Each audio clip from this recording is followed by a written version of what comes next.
Dainik Savera TV देख रहे हैं आप। चैम्बर ऑफ कॉमर्स की इलेक्शन भी हुई और इलेक्शन के बाद वापस जो है वो बॉडी फ्रेम हुई है, जिसमें प्रेसिडेंट अरुण गुप्ता जी इस वक्त हमारे साथ है। अरुण जी, आपने आज एक पहल की है जिसमें आपने जो वादा उमर अब्दुल्ला की सरकार ने किया था आपके साथ, आपने उस वादे को फिर से रिपीट किया और उन्हें कुछ बातें याद दिलवाई।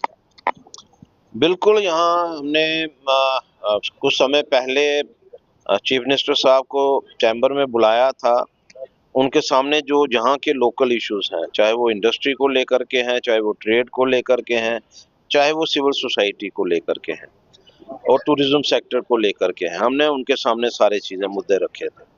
और उनकी तरफ से हमें एश्योर किया गया था कि हम लोग जो हैं, उन्होंने भी कहा कि मुझे भी मालूम है कि इंडस्ट्री ग्रो नहीं कर सकती जब तक इंडस्ट्री को कोई पैकेज जो है वो नहीं दिया जाए।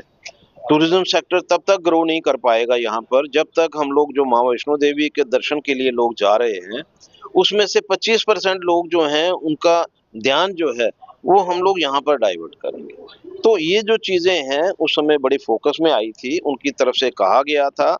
लीज डीड को लेकर के भी हमने उनसे बात की कि भाई क्यों नहीं लीज डीड बढ़ाई जा रही।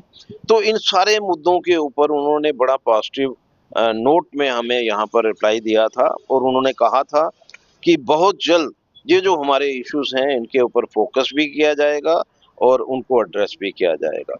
लेकिन पिछले कुछ समय से हम लोग भी, क्योंकि पहले जब हमारी इलेक्शन अनाउंस हुई और उसके बाद जिस तरह से इंडो पाक बार की सिचुएशन बन गई, फिर उसको डिले करना पड़ा और उसके बाद फिर से इलेक्शन जो है हमारा अब 8 जून को कंप्लीट हुआ।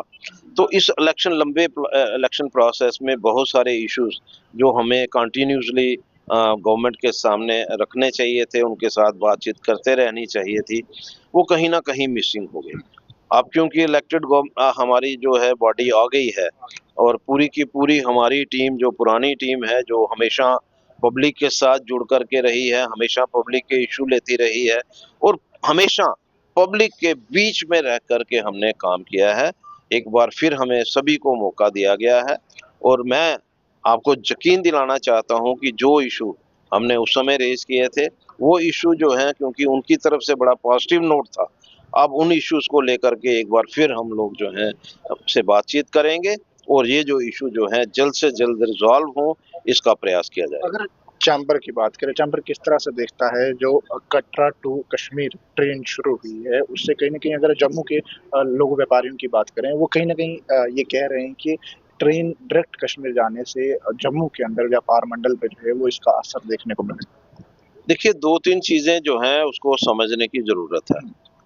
यहाँ तक टूरिज्म की मैं बात करूं, अगर आप कहेंगे कि टूरिस्ट वहां शिफ्ट होगा, अब टूरिस्ट यहाँ पर कैसे रुक पाए उसकी चिंता हमें करनी होगी और उसके लिए जरूरी है कि जो यहाँ के डेस्टिनेशंस हैं उसको डेवलप किया जाए और उसके लिए जरूरी है कि जो यहाँ के डेस्टिनेशंस हैं उसके लिए सेपरेट फंडिंग भी हो और एक टाइम बाउंड जो है वो काम हो और यहाँ पर जो डेस्टिनेशन बनेंगे तो टूरिस्ट ऑटोमेटिकली यहाँ आएगा।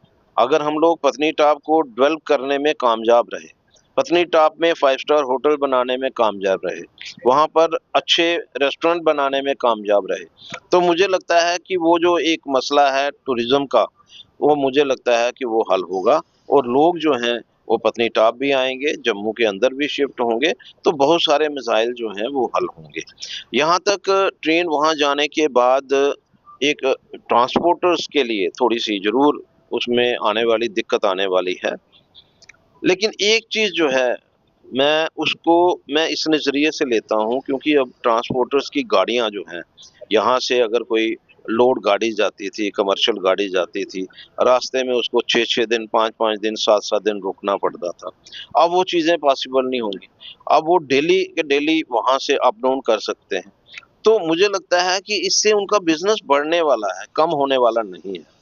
यहाँ तक ट्रेन का मसला है, अब ट्रेन को अगर प्रधानमंत्री ने एक मतलब पूरी प्लानिंग के तहत उन्होंने कश्मीर तक पहुंचाया है, एक ख्वाब था लोगों का, कश्मीर के लोगों का भी ख्वाब होगा, जम्मू के लोगों का भी ख्वाब होगा, पूरे हिंदुस्तान के लोगों को ख्वाब होगा कि कश्मीर तक ट्रेन जानी चाहिए।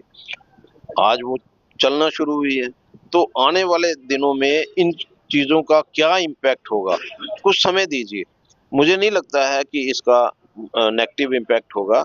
मुझे लगता है इन चीज़ों का पॉजिटिव इम्पैक्ट होगा। बहुत शुक्रिया समय देने के लिए। इस वक्त मेरे साथ चैम्बर ऑफ कॉमर्स के प्रेसिडेंट अरुण गुप्ता जी हैं, और जिस तरह से जो तमाम चीज़ें उमर अब्दुल्ला जी से पहले ही डिस्कस चैम्बर ने की थी, लेकिन अब नई बॉडी इलेक्शन होने के बाद फ्रेम हुई है, और अब ज़रूर उम्मीद जताई जा रही है कि जल्द से जल्द उन तमाम चीज़ों पर उमर अब्दुल्ला की सरकार खरी उतरेगी। दैनिक सवेरा के साथ अंकुश भंडारी, जम्मू।